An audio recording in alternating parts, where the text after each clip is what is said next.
Добродојавте во најновото издание на емисијата Инфорегион.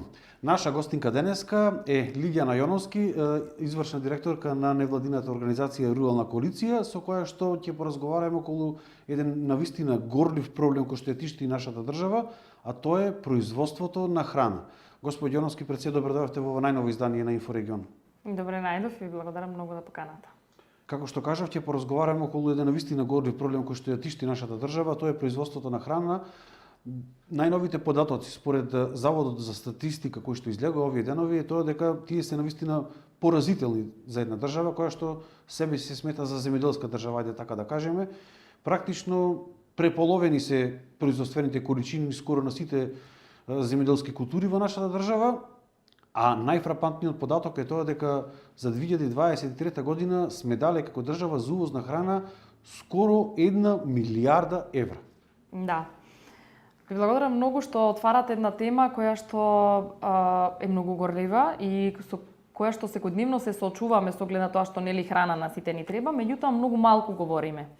И ова вие што го зборувате, да, и јас од голем дел од податоците бев фрапирана до што имав можност да го слушнам, иако нели со оглед на нашата работа и со тоа што постојано сме на терен, голем дел од тоа што е сумирано од Државниот завод за статистика, ние реалност не го виделе со тоа што постојано сме на терен низ нашата држава. Голем број од нивите се одамна празни, веќе се и зарастени, гледам сега има веќе и некој тренд на нивна пренамена во земјиште за поставување на фотоволтаици. Меѓутоа, ние отваравме доста и таа тема, колку пак и тоа е сега исплатливо, можеби да, во услови на енергетска криза со која што се соочуваме, меѓутоа, колку што ни е нели струјата енергијата потребна, толку ни е потребна исто така и храната. Она што за мене беше доста фрапантно како податок, ние постојано ги следиме и површините на обработливите површини, колку се движат од година на година, постојано имаме пат. Меѓутоа, еден интересен доста податок беше од Државниот завод за статистика, ако ние сега ајде да го земеме периодот, меѓутоа тоа е многу далеко, во периодот од нашето самостојување 91 година сме имале околу 660.000 хектари на обработлива површина. Сега во 2023 сме имале 514.000 хектари. Но она што мене ме фрапираше како податок е што само 53% од овие 514.000 хектари се обработуваат, односно се засеани. И тука веќе најдуваме на еден поголем проблем за кој што навистина ни е потребно и едно подолгорочно суштинско решение кое што можам да кажам дека за жал во моментов го немаме. И тука мислам на сите чинители, вклучувајќи ја и политиката, и институциите, и земјоделците, и нашето секојдневно функционирање. Кризата со Украина и војната нели во Украина си го направи своето. Тука би споменала само уште еден податок за кој што ние често пати говориме. Ако земјоделството во периодот 2013-2014 година било 11,8% од земјоделското производство влегувало во бруто домашниот производ, сега според податоците на Светска банка во 2023 овој удел во бруто домашниот производ на земјоделското производство изнесува само 8,6%, што навистина говори за едно доста големо намалување кога станува збор за вкупното земјоделско производство и поддршката на локалната економија од истото. Како држава се доведовме до ваква катастрофална состојба, искрено? Искрено, одговорот на ова прашање го немам ни јас. Можеби некако кризата со Украина не најде како затечени во таа стагнација која што ние веќе ја имаме години нанадзад. Меѓутоа, можеби изминатите години не многу се зборуваше на оваа тема, од аспект на тоа што и не сме почувствувале некои поголеми кризи на храна. Сега прв пат овие неколку години, започнувајќи од корона кризата па наваму, ние веќе имаме можности преку податоците и преку бројките и преку реалната состојба на терен да ги увидиме ваквите намалувања на земјоделското производство на храна. Да, ние важиме за земјоделска земја, и така и се прокламираме, бидејќи над 45% од нашата земја влегува и во рурална земја, што значи дека земја која што е погодна за производство на храна, меѓутоа од друга страна пак податоците ни говорат сосема нешто друго. Имено за една деценија увозот на храна, значи ние повеќе сега увезуваме отколку што извезуваме, иако како земја според проценките од експертите и од Факултетот за земјоделски науки и храна, ако целосно се искористи обработливото земјиште, ние дури можеме и целосно да имаме производство на храна кое што би било доволно за наши потреби. А не да се соочуваме со увоз од дури 88% за една деценија е пораснат увозот на храна. И она што беше доста интересно, што само во јануари во 2024 година ние сме потрошиле цели 85 милиони евра за увоз на храна, додека пак извозот на храна ние преполовен или за минатата 2023 година изнесува негде околу 450 милиони евра, за разлика од претходните над 900 милиони евра кога сме имале во поуспешните години кога станува збор за производството на храна. Да, тој тренд продолжува, како што може да забележиме во 2024 година, како што било и 2023, скоро милиарда евра дадени за увоз на храна. Дали може би миграцијата, напуштањето на руралните средини, на селата е главниот фактор за целата оваа состојба? Има доста фактори на кои што ајде може да се повикаме, да речам, за она што денес го доживуваме како општа постојба или општа состојба, или да не речам како крах во делот на земјоделското производство. Да, многу големо влијание има демографските процеси, односно иселувањето на младите пред се, напуштањето на голем дел од обработливите површини. На тоа може да се додадат поголем број на фактори. Руралната инфраструктура, за жал, ни остана таква каква што е, односно не многу се вложува во делот на изградбата на патишта, во делот на обезбедување на услуги. Во најголемиот дел од руралните средини вие пред се немате ниту една обична амбуланта, немате каде да се обратите институции во делот на добивање на различни услуги, дали се тоа социјална заштита, дали се тоа здравствена заштита и слично, и буквално сте доведени во ситуација или принудени да не толку сакате да се иселите од селото до руралните средини, доколку ги немате овие основни услови, да сакале или не тоа да мора да го направите. Иако морам да признам, имавме ни еден тренд на враќање нели кон селата и кон руралните средини во периодот на корона кризата, меѓутоа за жал не успеавме да го задржиме тој тренд и тоа враќање назад, за да резултира на крај со зголемени обработливи површини, со зголемено население во руралните средини и така натака. Некако го изгубивме тука тој момент, да речам, да придонесеме повеќе кон руралниот развој. И сметам дека ние тоа години назад го кажуваме, финансиска поддршка има, да, од страна на институциите, од страна на државата, но сметаме дека не е соодветно распределена. Давањето на тие директни плаќања, кои што секоја година не чинат од 120 до 130 милиони евра, е несоодветно и односно не се врши на соодветен начин. Тие се даваат по обработлива површина, и меѓутоа буквално не насекаде може да се види дали на таа површина навистина нешто е насадено или не, ги нема толку контролите нери поради капацитетите и така натака, и на крај се доведуваме во ситуација да често пати имаме и такви случаеви каде што субвенции се земаат, а при тоа да не е ништо ниту засеано, ниту посадено.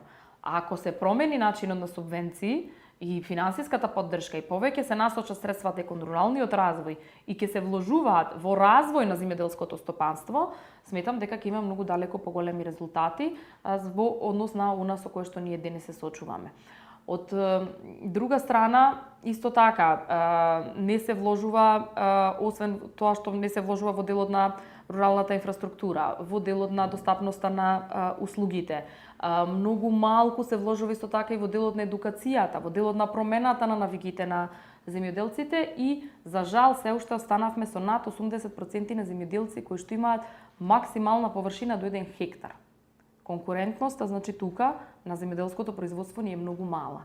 Не успеавме да го надминеме тој момент нели на окрупнување на земјоделското земјиште, на користење на поголеми површини на државно земјоделско земјиште, иако нели има постојано огласи во тој дел, меѓутоа тоа окрупнување, таа конкурентност ние во моментов ја немаме и сметам дека сите овие фактори на свој начин си имаат влијание да денес се наоѓаме во состојбата во која што се наоѓаме. Имаше такви обиди за некакво окрупнување на земјиштето, зошто не дојде до тоа? За жал, да, веќе сега има и втор проект кој што е финансиран од Светската организација за храна, ФАО. Меѓутоа многу тешко оди на терен окрупнувањето или консолидацијата на земјоделското земјиште поради, за жал морам да признам, тие традиционални навики кои што се уште се присутни, традиционални вредности кај локалното население, и многу тешко се убедува затоа што таа консолидација на земјоделско земјиште подразбира она што е ваше, да го дадете нели на соседот ваш, вие за тоа во замена да добиете парцела на друго место, се со цел нели да можат тие други ваши парцели кои ги имате да бидат окрупнети, а исто така и на овој нели на кој што една или две парцели ваши на вашиот сосед, да речам ја прават таа разделба, па не може да има поголема површина. Не успеавме да речем да го надминеме тоа размислување и да се насочиме кон поголемо или кон поконкурентно производство и затоа и приносите ни се помали, ама и откупните цени се помали. Најчесто нели земјоделците и најголемите поплаки или жалби доаѓаат токму поради тоа што нема загарантирана цена, нема загарантиран откуп, меѓутоа вие немате ниту ни конкурентно производство, ниту во делот на квантитет, ниту во квалитет, па за да може да се бара исполнување и на овие други услови. И морам да спомнам, тоа и уште еден многу важен сегмент кој што ние особено го гледаме дека последниве години влијае, а тоа се климатските промени. Како климатските промени влијаат врз производството на храна во Македонија? За жал, многу негативно. Конкретно, еве, минатата година имавме преполовувања кај медот. Во речиси целата држава, затоа и например веднаш кога има помала нели количина на мед која што е понудена на продажба, автоматски расте цената на медот. Искусните пчелари кажуваат дека ако претходно имале угинувања до 10 пчелни семејства на година, сега тоа оди до 40 пчелни семејства. Во однос на другите култури, речиси целиот земјоделски календар е поместен. Например, ако сеидбата, есенската сеидба нели оди во септември, октомври, максимум до ноември, оваа година за прв пат не имавме засејување на површини во декември. Или минатата година жнењето, значи жетвата започна дури во средината некаде на јули, крајот на јули месец, што навистина едно пролонгирање на периодот. Или исто така да речам најпогубни за земјоделското производство се и мразовите, честите промени на временските услови, нели еве сведоци сме веќе неколку години поред и нема снег, така да не ги држи да речам заспани земјоделските култури во периодот кога што треба и затоа да речам тој период и на цветање или на изникнување на пшеницата доаѓа порано од она што е предвидено, меѓутоа ако во меѓувреме дојде до заладување, веќе автоматски веднаш имаме и негативни реперкусии врз земјоделското производство. Како држава да се носиме сите овие предизвици? Значи, од една страна го имаме масовното иселување од руралните средини, од друга страна погодени сме од климатските промени кои што влијаат врз целата планета, не само во Македонија. Дали како држава имаме некаква стратегија воопшто како да се заштитиме од сето тоа и како понатаму да го стопираме тоа намалување на производство на храна? Сега вака, морам да кажам дека, да, убаво споменавте вие, тоа е тренд во однос на климатските промени на светско ниво. Например, во Европа само лани житните култури приносите се намалени за 25% на ниво на цела Европска унија и таквите трендови ќе продолжат и во наредниот период и се ќе биде во зависност од годината, значи колку ќе биде годината поволна, да речем, во однос на климатските промени, но затоа од друга страна, да, треба да имаме еден стратешки пристап во делот на надминување, барем на дел од овие предизвици со кои што се соочуваме. Климатските промени ние не може нели да ги запреме ниту па нивните ефекти, меѓутоа може да ги намалиме или убlažиме. Кога ме прашувате за стратегија, државата да, има стратегија, имаме ни национална стратегија за земјоделство и рурален развој, во моментов важечка до 2027 година е, меѓутоа многу малку внимание посветуваме на незината имплементација. Едукацијата конкретно еви, кога се говори за климатските промени, голем дел од ова што не снајде со климатските промени и заради мора и често пати да бидеме само критични, произлегува и од самата ниска свест и едукација која што ја имаме и кај земјоделците, меѓутоа и кај воопшто кај руралното население, сметајќи дека тоа е појава на која што воопшто ние не може да влијаеме и дека не се виновни тие за тоа. Меѓутоа не е така, затоа што, например, еве конкретно, дури 80% од стакленичките гасови од CO2 кои што доаѓаат од говедарството пред се, од овчарството и така натака. Да, намалени се и тие дури се преполовени оние кои што се уште се занимаваат со овие сточарски гранки, меѓутоа тука не се прави ништо да се намали емисијата на гасови. Не се превземаат по обемни некои активности кои што ќе опфатат цела територија на државата за дали тоа ќе биде за користење на целосно органски препарати кои што го поттикнуваат растот кај растенијата. Се уште кај нас се применуваат одредени хемиски препарати кои што уште пред 10 години се исфрлени во Европската унија и не се применуваат. Добрата земјоделска пракса е основа кога говориме за земјоделското производство и за одгледувањето на животни. кај нас речиси нема никаква контрола колку таа добра земјоделска пракса се применува на терен, иако е и еден од основните услови за субвенции. Меѓутоа се штиклира по автоматизам дека е исполнета. На годишно ниво само 5% се врши контрола колку реално ваквата пракса се применува. Така да можности и мерки или исто има во рамките на ИПАРД програмата предвидено воведување на агроеколошки шеми. Тоа се посебни средства кои што преку ИПАРД, преку Европската унија треба да се вложат во нашата држава токму во делот на земјоделско производство кое што ќе внимава и ќе заштитува животната средина во исто време.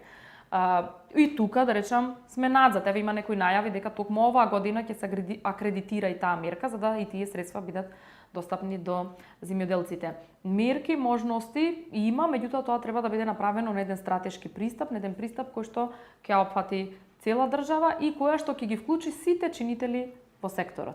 Сега тука кога доаѓаме до сите чинители, освен нели националните институции, земјоделските здруженија, земјоделците, морам да ги споменам и општините како еден важен сегмент, еден важен дел, кој што па може да се вклучат со своји активности во делот на облажување на климатските промени. Например, во државата само од 80 општини, или и плюс градот Скопје, само 6,25% имаат од општините изготвени и ги имплементираат локални еколошки акцијски планови. Тоа се исто така првата одбрамбена линија кога говориме за намалување на ефектите од климатските промени и заштита на животната средина. Законска обврска ни е, произлегува од Законот за животна средина, а од друга страна имаме толку низок процент на имплементација од страна на општините. Дел заради финансиски средства, дел заради недоволно човечки ресурси и капацитети со кои што располагаат, меѓутоа овие локални еколошки акцијски планови се доста значајни, истите треба да ги има во рамките на секоја општина, па затоа велам тука дека треба и сите да се вклучиме како чинители, ние како граѓански организации, вие како медиуми исто така, да повеќе се апелира во овој дел и секако да општините се вклучат во нивната изработка. Конкретно, ние изминатиот период пак мора да ја споменам и меѓународната заедница која што има доста голем влог како во сите сектори па и во земјоделството, односно амбасадата на Шведска ни овозможи да заедно работиме со општините Кичево, Македонски Брод и Пласница токму изготвување на ваквите локални еколошки акцијски планови. И сето тоа во насока од една страна и на облажување на климатските промени, од друга страна и на заштита на животната средина, а преку тоа да се обидеме да го зголемиме локалното земјоделско производство на храна, меѓутоа кое што ќе биде согласно сите стандарди и кое што меѓу другото ќе биде и позитивно насочено и во делот на заштитата или на облажување на ефектите од климатските промени. Имаат ли капацитет нашите општини да го спроведат тоа? За жал, во најголем дел од нив не. И низ процесот на изработување на овие локални еколошки акцијски планови ние тоа и го видовме. Меѓутоа, тука повторно, за жал, треба свој пристап да направи Министерството за животна средина. Има дел и доста голем дел од средства кои што се обезбедени токму за овие локални еколошки акцијски планови. Како што спомена, во делот спроведувањето на мерките мора да се вклучиме и сите ние, кои што дали преку различни проекти, можности, да со општините во директна соработка со нив да им овозможиме дел од тие мерки се имплементираат и преку нас. И мислам дека тоа е некој единствен за мене, да речем, некој единствено решение како би можело да дојде до имплементација и на овие планови, па понатаму дури и зошто да не, имаше едно време еден таков тренд, меѓутоа се запре и зошто да не и за изработка на стратегии за климатски промени кои што ќе бидат локални во зависност од поднебието каде што се наоѓа општината и секако во зависност од видот на земјоделско производство кое што е најмногу застапено таму. Посочувајќи ги за крајеве сите овие негативни трендови кои што ги спомнавме, која е опасноста доколку истите продолжат за нашата држава?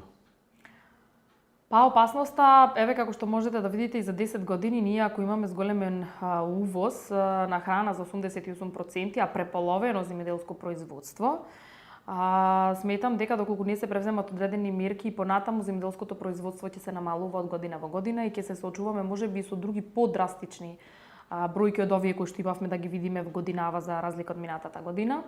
Согласно последниот попис имаме ние и 53 или 56, не сум сигурна, помалку населени места во нашата држава, што исто така за мене е една фрапантна бројка. Намалено ни е населението за половина и во градовите, а камоли па во руралните средини.